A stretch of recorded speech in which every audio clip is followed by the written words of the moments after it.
Binaural Rádio Rural, um podcast sobre territórios, memória, som e arquivos.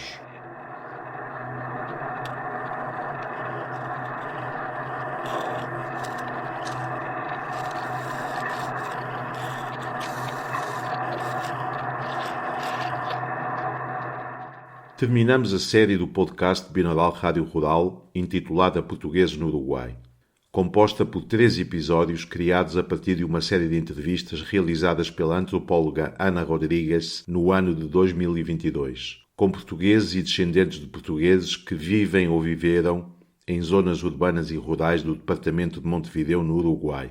Esta série de 3 episódios é uma produção da Associação Cultural Portuguesa Binaural Nudar, contando com a estreita colaboração da Casa de Portugal em Montevideo na mediação com a comunidade portuguesa e na difusão dos resultados do projeto.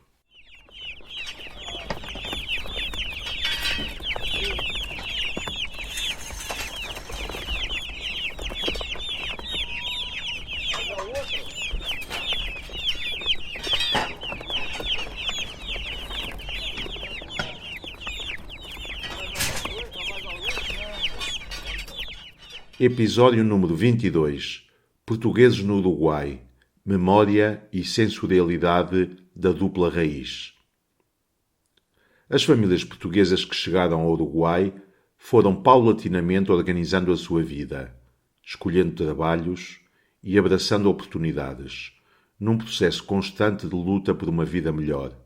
Uma parte importante dos portugueses optaram por trabalhos relacionados direta ou indiretamente com o mundo do campo.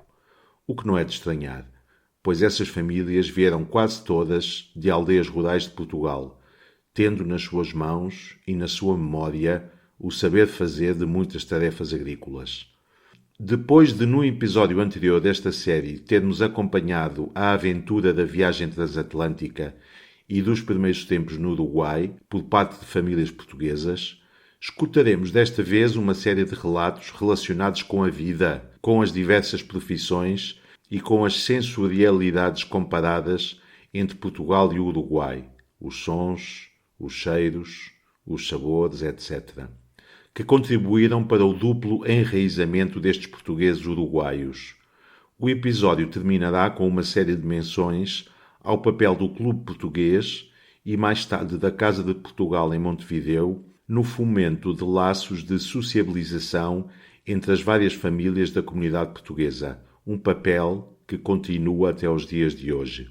A equipa do projeto agradece a participação neste ciclo de episódios de Arminda dos Santos Leite, Maria Concepção Ferreira Dias, António Bruno Ferreira Dias, Graciela Maria Airaldo, Juan Manuel Ferreira Dias, José Mateus Pinho, Lucília Moura, Domingos da Silva Cabeleira, António Pires, Leonardo Pires Benlian, Raquel Domingues Chiara, Jorge de Queiroz, José Manuel Rodrigues Alves, bem como o apoio permanente da Comissão Diretiva da Casa de Portugal em Montevideo.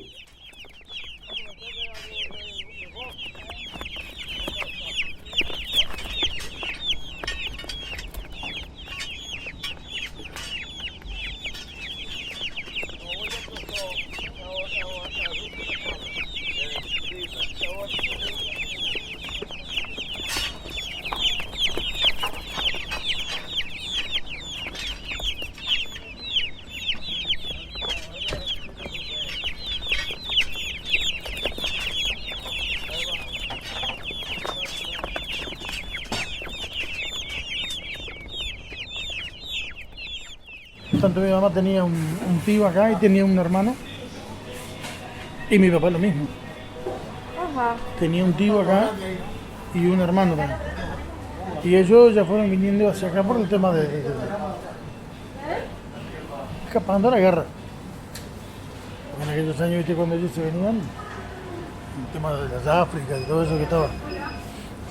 Y los reclutaban a todos y iban todo el mundo para la guerra. Entonces mi papá llegó acá con 17 años y medio. Y mi tío también lo mismo.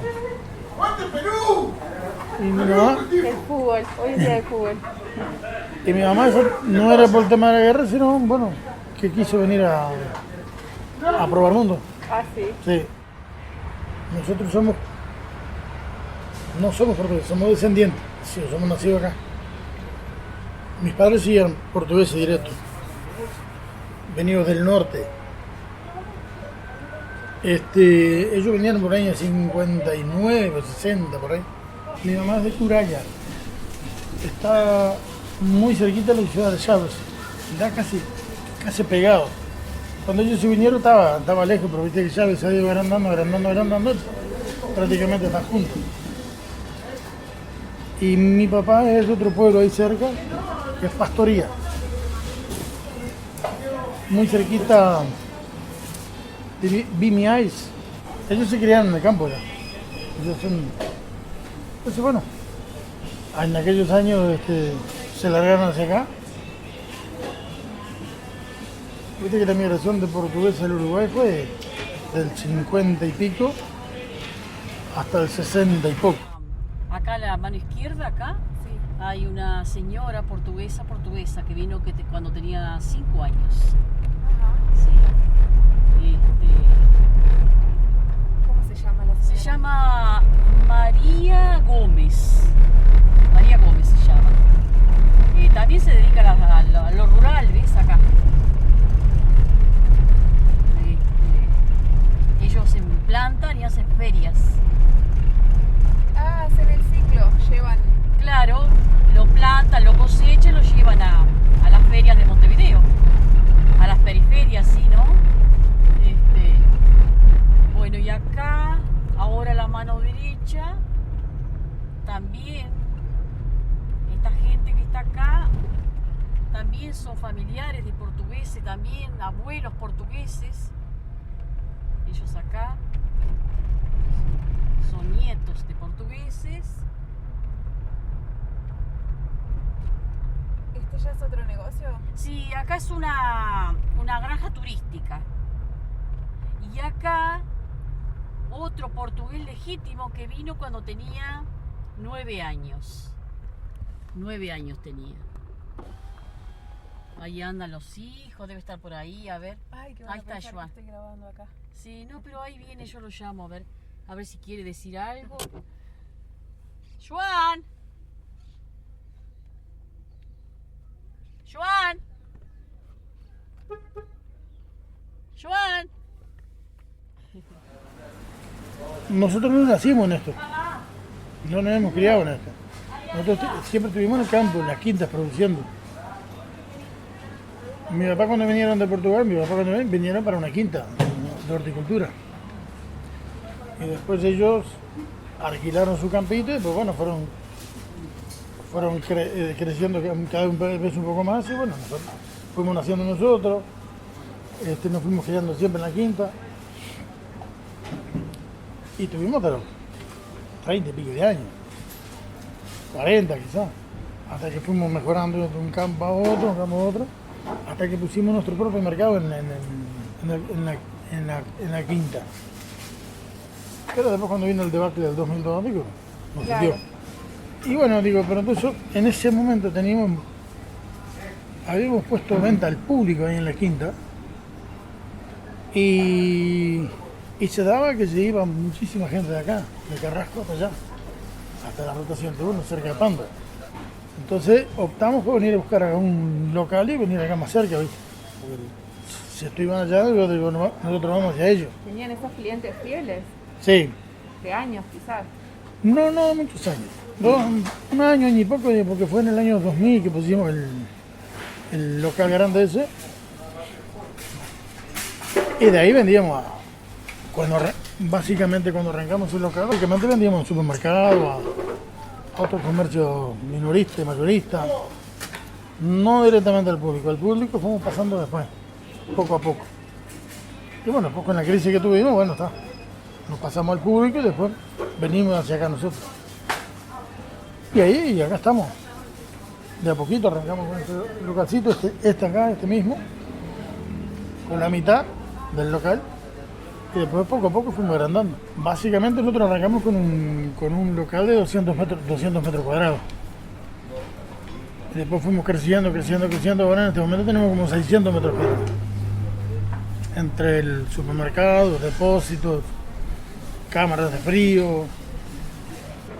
La aspiración era llegar un poco más. Pues ya a nuestra edad, ¿viste? Tengo 61, él va a cumplir 59. Bueno, estaremos 7, 8 años más hasta que el cuerpo aguante. Los hijos, viste que relativamente no sabemos si van a seguir en esto o no. ¿No es fácil?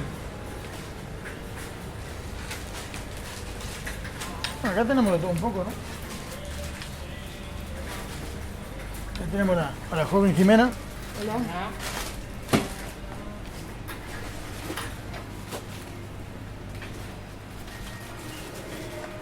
¿Cómo estás? Bien. El paro lo más cerca que no hay nadie que... Dale. ¿Es uno y uno? Uno y uno. Muy bien. ¿Qué tal, Manuel? ¿Cómo te va? Bien, ¿y usted cómo anda? Bien, por suerte. Bueno, me alegro. ¿Su mamá? Bien, bien. Bueno, mándale saludos. ¿Qué hace un tractor acá adentro? El símbolo nuestro. El tractor amarillo de como que es... No sé si estamos marcando la presencia que uno fue productor directo. Que tenemos uno acá adentro y otro afuera. No, nosotros lo compramos ya directo para venir para acá. Pero es un Ford 48 este. Ya tiene sus años. Vamos a apertar com ele. Vamos embora, não é ferramenta, tem que estar lá de cá.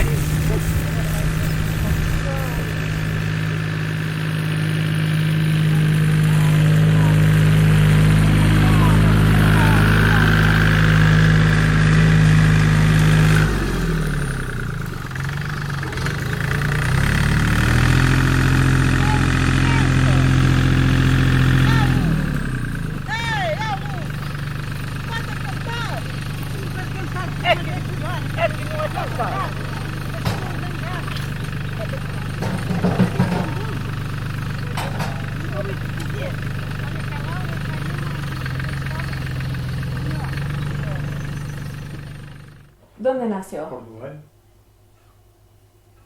Pues yo digo, a mí yo no vine, me trajeron. ¿Estaba feliz donde estaba? No sé, no. Es muy difícil con 5 años si sos feliz o no sos feliz. En ese sentido, con 5 años de edad no puedes elegir muchas cosas. ¿No tiene recuerdos de su infancia en Portugal? Algo, muy poco. ¿No? ¿Qué se le viene? No, en sí, no, me acuerdo más bien un poco así de donde vivíamos mismos, un poquito así, pero después vagamente no muchas cosas. No, porque el cambio fue muy brusco. Para una criatura chica, el cambio de allá para acá, no conocía a mi padre, no lo conocía. Porque mi viejo, cuando yo nací, mi viejo se vino para acá, muy poca cosa. No, ¿sabes que algo que se me borró rápido? Porque por eso te estaba hablando, que el cambio mío fue medio brusco. Todo el cambio fue infernal. Lo que pasa es que yo tenía un problema. Yo, como era más chico, yo no conocí, a mi viejo no lo conocía, lógico. Pues yo tenía 12 días cuando el viejo se vino para acá. Había nacido hacía 12 días. Cuando llegué acá, me presentaron a mi padre. Yo no quería saber nada.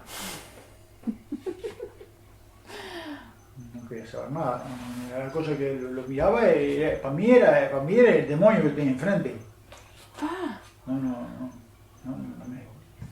Seguro, porque yo me crié con la vieja. La vieja dormía con la vieja. Yo tenía un camarote en el barco, jamás pude dormir en el noche, tengo que dormir con la vieja. Y no me dejaban dormir con la vieja. Pero me llevaba para el camarote y yo agarraba y me cambiaba para allá, de noche. Entonces, cuando yo todo fue un cambio muy severo, muy porque yo qué sé, no sé, ahora mi hermano agarró más diferente, porque mi hermano ya conocía y mi viejo ella tenía casi 6 años cuando el viejo se vino, se acordaba de él.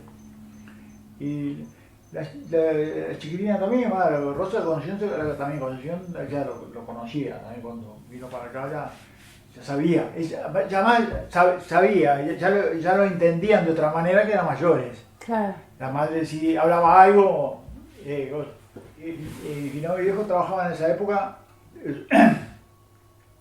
Nosotros antes de venir para acá, estuvimos ahí en Santa Lucía, en el camino de Santa Lucía, alquilaba una casa y mi padre, ahí tuvimos poco tiempo, tuvimos desde febrero, que nosotros llegamos el 2 de febrero del 57,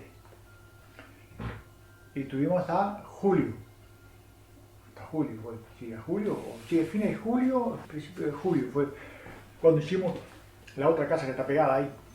Pues estaban los dos hermanos, estaba el hermano, mi padre allá y el hermano de mi viejo, que mi tío vivía acá en este lugar. Esos se vinieron antes. Sí, mi tío vino en el año 40 y...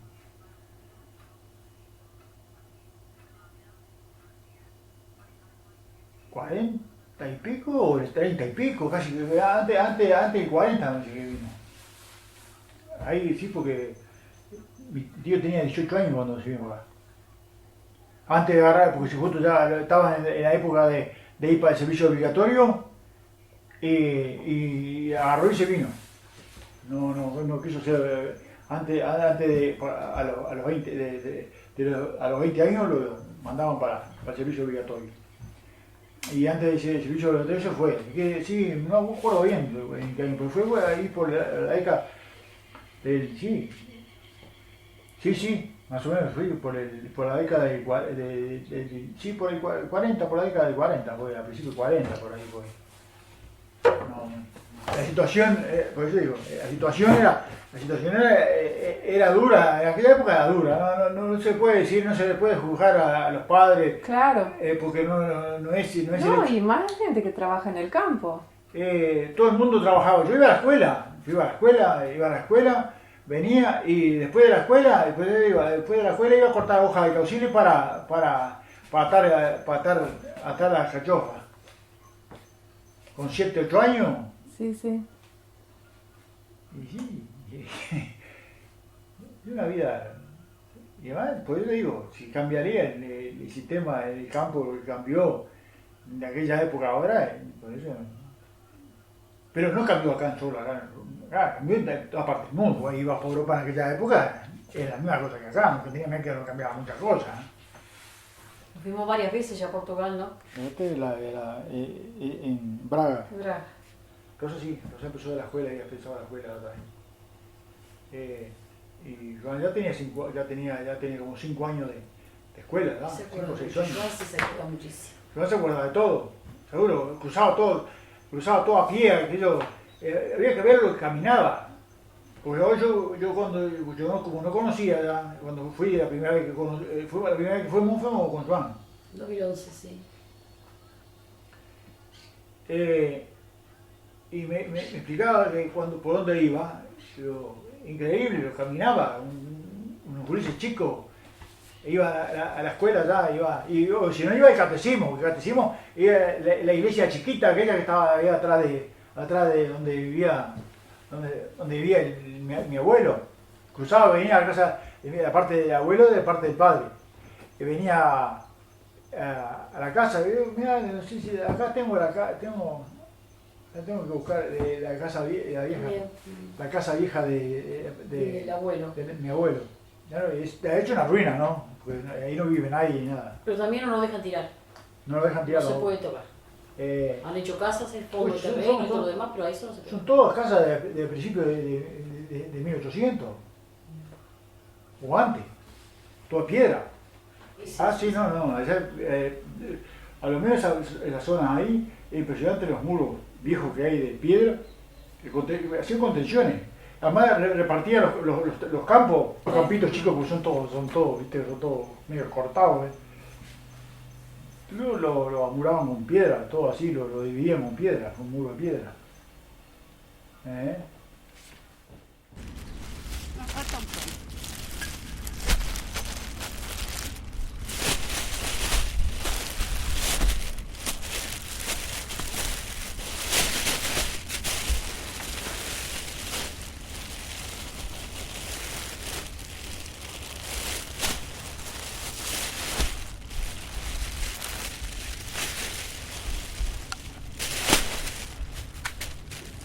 Vem.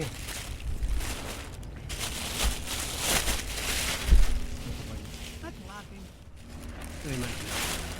Mas tá tudo fácil, tá? Quería preguntarte también, no sé si lo anoté bien, si lo recuerdo bien, Cándido cuando se volvió a ver con sus hermanos, se volvieron a ver las caras, ya eran grandes. ¿En los años 50 puede ser? Sí, sí, en la década del 50, con este hermano que vivían en París, si bien se mantenían en contacto vía carta, se volvieron a ver la cara en la década del 50, digamos, dos adultos. Cuando él lo vio irse de su casa era un niño. O sea, ¿cuánto, desde que se fue Cándido de Portugal, cuánto tardó en volver? No fue tanto, si se fue en el... No, 10 años, 10 o 11 años demoró en volver, la primera vez. No fue tanto, en comparación con otras personas.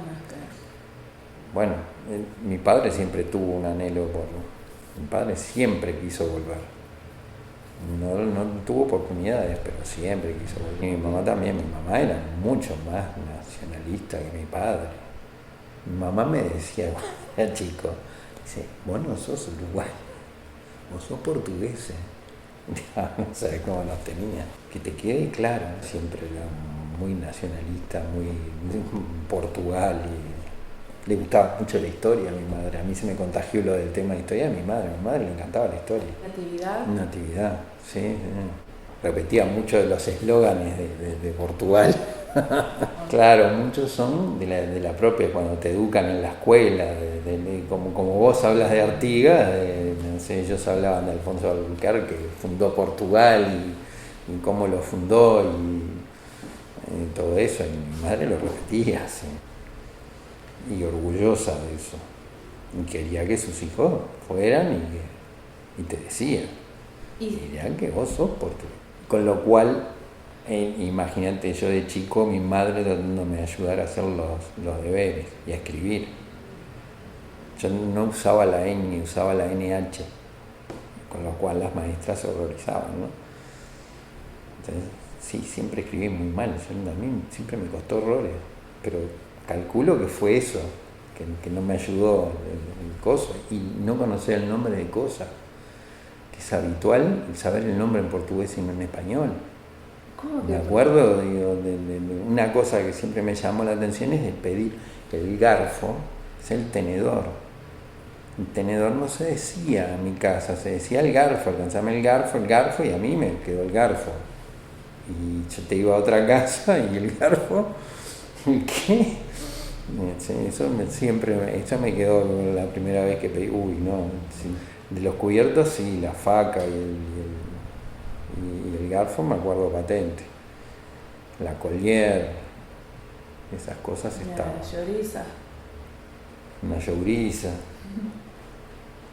Porque cuando traían de allá de Portugal la lloriza, qué cosa rica. ¿Ves? Ahí ya me hiciste acordar de un aroma y de un gusto.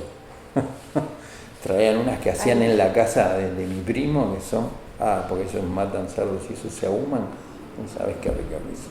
Y hacían cocidos y eso. En muchos de los portugueses de acá se hacían sus propias, el hacerse los chorizos caseros, a la manera que se hacía de allá. Por supuesto, en mi casa se hacían también. Me acuerdo de... ¿No vivías en la ciudad? Sí, igual se hacían, igual se rebuscan para hacer las cosas. En un momento vivíamos en una casa que no tenía un patio, que era todo de cemento. Sin embargo, en la azotea mi padre había hecho toda una estructura y había llevado tierra y tenía un plantío. Y estaban las coles, estaban los grelos, estaban todos plantaditos ahí y algunos tomates. Hacer vino. Se hacía vino todos los años. Trajo barriles de roble y se hacían en barriles de roble. Yo tenía 5 años y me metían adentro un barril a pizarúa. Pisabas adentro del barril, fermentaba todo en el barril y después sacabas del barril. Y después no volvías a meter al barril, lo dejabas en damajuanas. Usabas el barril de contenedor en vez de usar las piletas de como se usaban antes. La mayoría de los portugueses que habían, casi todos se hacían su vino. Todos iban y compraban la uva en el mercado y hacían la uva que conseguían, que no era la misma de allá, pero obtenías un vino tinto de mesa bueno. Y los hijos ya no hicimos vino. Que lo sepa hacer no significa que lo haga. No, ya no tenemos ese ímpetu. Después mis padres se mudaron por un apartamento era imposible. Digo, en la casa de afuera hubo un tiempo que se hacía, pero la logística para hacerlo es muy complicado. Primero porque vos requerís no solo hacerlo, sino que tenés que estar. Claro. Vos tenés que estar ahí, y si vos lo hacías en tu casa, está bien, vos te ibas a trabajar, cuando llegabas mirabas, lo bajabas el vino, lo acomodabas. Ahora, si está en la casa de afuera, no te ibas a ir todos los días para verlo el vino, bajarlo, que hay que bajarlo 2 veces al día por lo menos, meter el orujo de nuevo en la fermentación. Era una logística que se complicaba, entonces se hizo algunas veces y después ya se dejó de hacer. Y el hecho de que yo tampoco lo continuara, si yo hubiese seguido haciendo, capaz que... Pero yo ya no tenía eso de ponerme a hacer vino.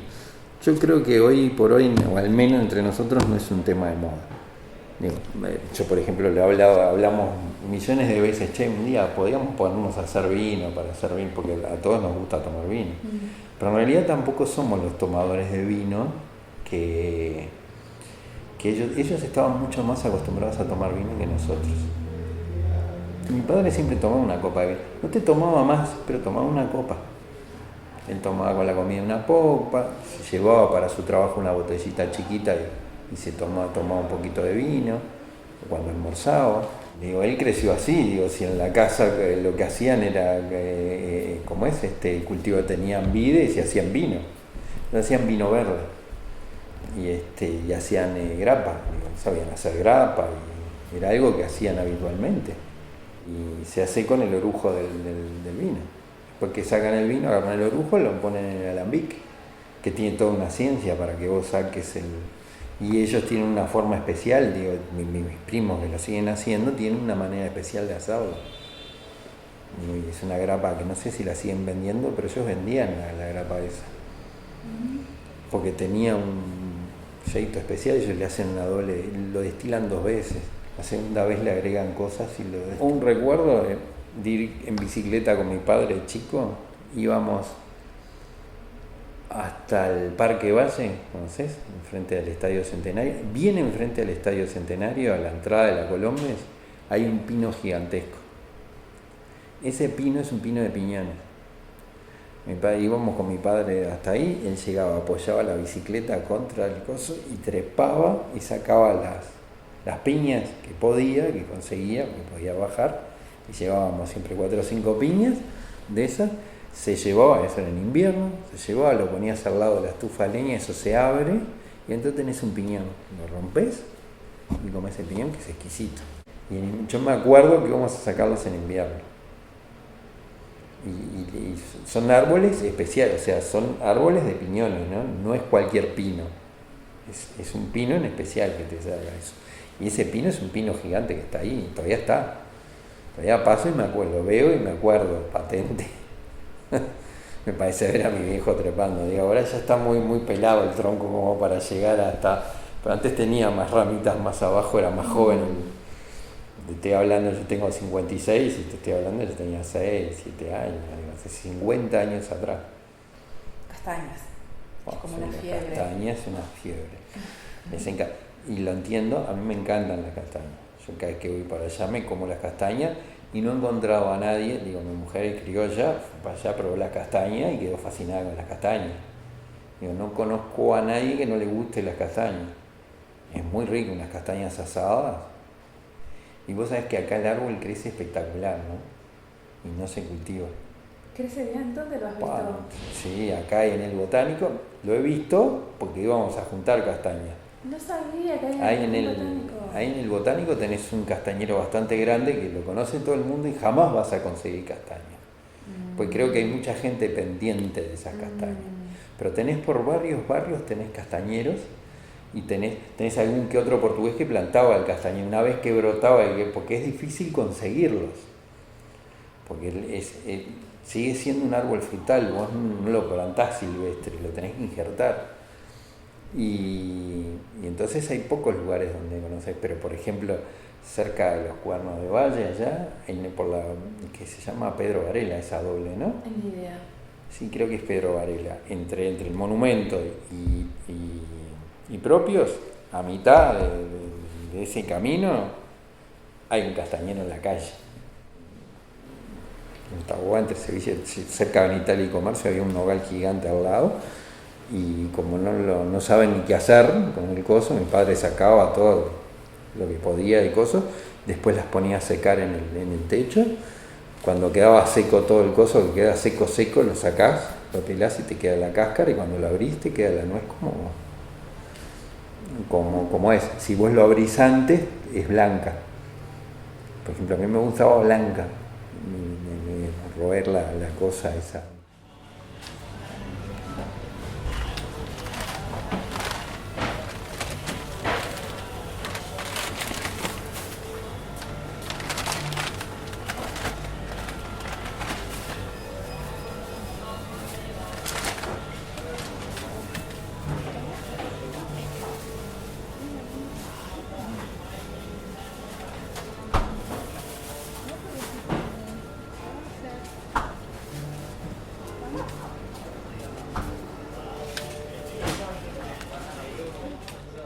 Digo, inclusive allá tiene un olor distinto el país.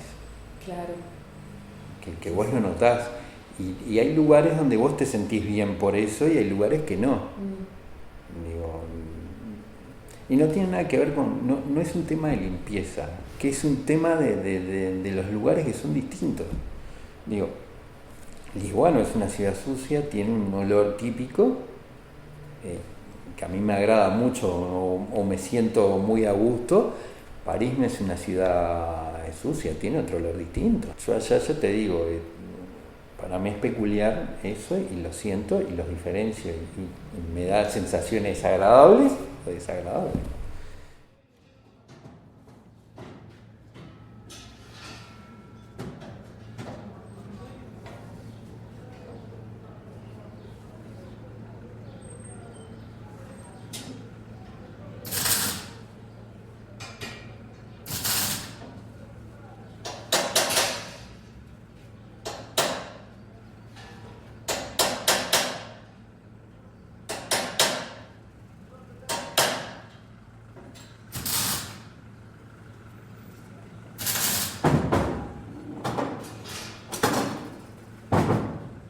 Bueno, los portugueses, la mayoría está en la agricultura.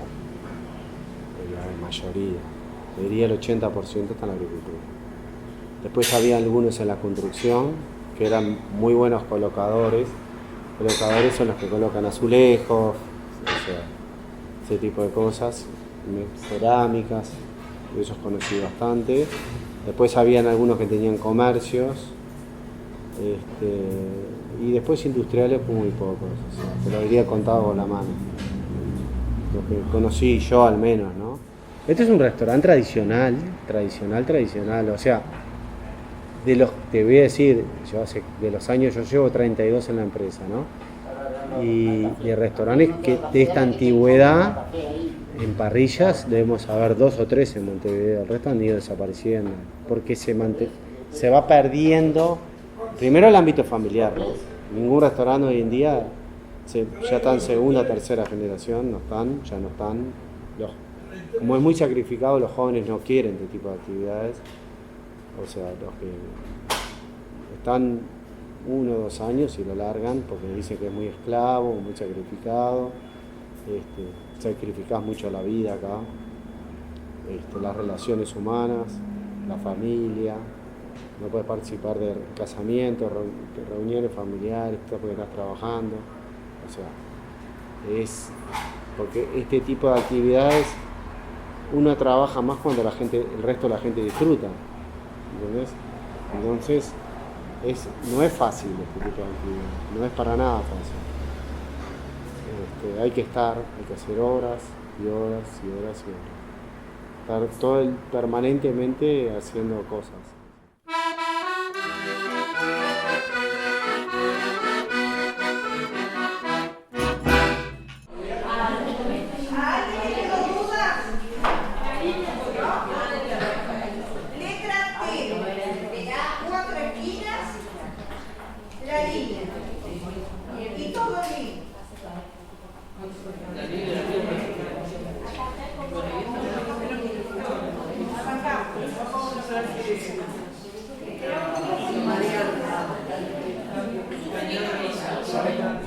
Vínculo más con la portuguesa, porque yo integré grupos folclóricos durante 15, 16 años, o sea, bailes típicos portugueses de la región, diferentes regiones de Portugal.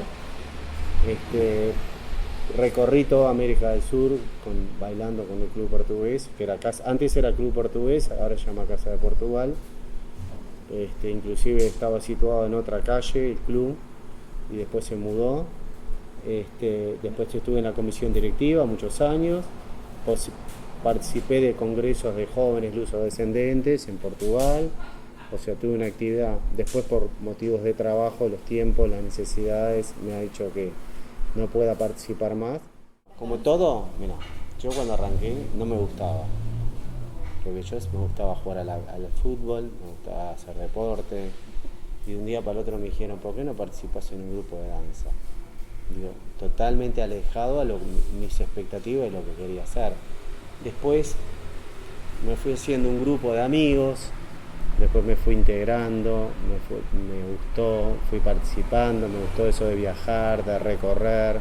Nosotros trabajamos muchísimo en lo que era participación en cosas de beneficencia, por ejemplo, hogares de ancianos, niños con problemas de que no tenían familia, íbamos a bailar a lugares para ayudar, ¿no? O sea, y eso es como una caricia al alma, o sea, vos te sentís, viste, como que estás haciendo algo bien, estás dejando algo, y también a tus padres le da cierta alegría ver que vos mantenés las costumbres de ellos, ¿no? O sea, es mantener ese tipo de vínculo, una relación con el origen de tu familia, ¿no? Es algo en ese sentido. Y también a mí se me hizo muy fácil porque yo, como participé en comisión directiva y yo era muy joven, pero la gente que estaba conmigo era gente de la generación de mis padres, entonces integrarme con ellos y ver sus costumbres, sus necesidades, su manera de pensar, me hizo más fácil entender sus realidades.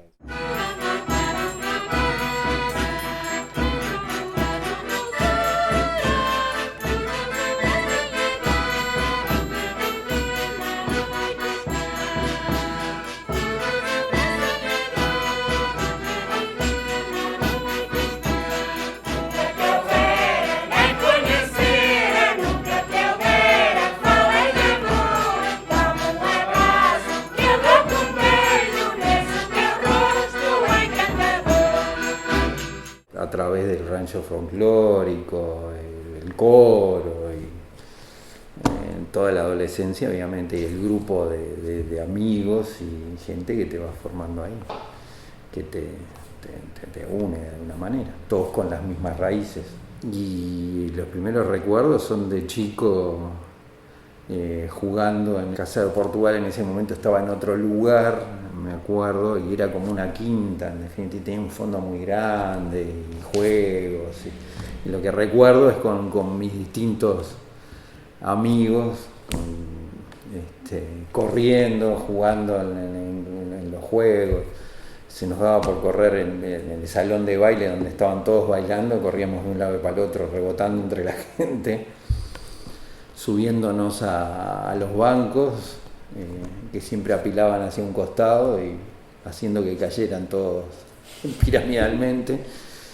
Te diría que éramos unos muy buenos demonios, pero me acuerdo mucho de eso y de la camaradería, de jugar al fútbol. Jugábamos al fútbol en el fondo, todos los chiquilines, de haber tenido la posibilidad de conocer, de tener ese contacto o ese vínculo, porque éramos hijos ni siquiera nietos, la mayoría era hijos, o a lo sumo había alguno que era nieto, de tener ese vínculo y ese intervínculo que te hacía, porque al pertenecer, y te hace tener un vínculo más con el otro tiene algo en común contigo. El ser hijo de portugueses, el ser un descendiente portugués. Yo me acuerdo de que caminaban por mis padres y iban al club portugués de antes que yo naciera. Mi hermana también estuvo en el club y bailó, y yo te diría que que me acuerdo de ellos, me acuerdo desde que tengo memoria. Me viene a la memoria los olores ellos hacían chorizos de vino blanco, te hacían refuerzos de chorizo de vino blanco, me viene el recuerdo de eso, que comíamos eso con mayonesa y la Coca-Cola, bien cosas de gurí chico. Me vienen todos esos recuerdos, pero me vienen los recuerdos olfativos, de ahí, del lugar, del olor a eso, del ambiente de risa, de todos los portugueses jugando a las cartas, me viene a memoria, todos sentados, armaban a un costado, como todos mesas, ahí donde jugaban unos con otros, hacían torneos de sueca, ese juego tan popular, y bueno, mis padres y los padres de cualquiera de ellos jugando a eso. Muy buen vínculo en realidad se generaba con los demás chiquilines de mi edad, o más chicos o más grandes, que muchos se mantuvieron en el tiempo, ¿no? Nosotros, yo al menos, yo más que él, porque él a veces no va porque no tiene tiempo, no es porque no quiera ir, es porque no tiene tiempo, pero yo toda la vida, de que tengo uso de razón, ayudé a la Casa Roja. Me encanta ayudar. Me encanta ayudarlos a ellos. Esa colectividad para mí es como te voy a decir, es parte de mía, como yo soy uruguaya, pero me siento portuguesa. Sí, la verdad, sí. Colaborando con una comida, colaborando con una torta, colaborando con una rifa, colaborando con lo que sea. La última colaboración que hicimos, que me agradó, que hice, yo fui a cocinar comida portuguesa a la Casa Portugal. Y fue buenísimo. Cocinamos precioso. Hicimos caldo verde, hicimos pataquiñas de bacalao, hicimos pero cantidad de comida portuguesa. Y bueno, y siempre, la última comida que fuimos ahora, bueno, colaboramos todos, hicimos algo, y bueno, lo mío fue que yo hice un pan de ló.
Binodal Rádio Rural, um podcast sobre territórios, memória, som e arquivos.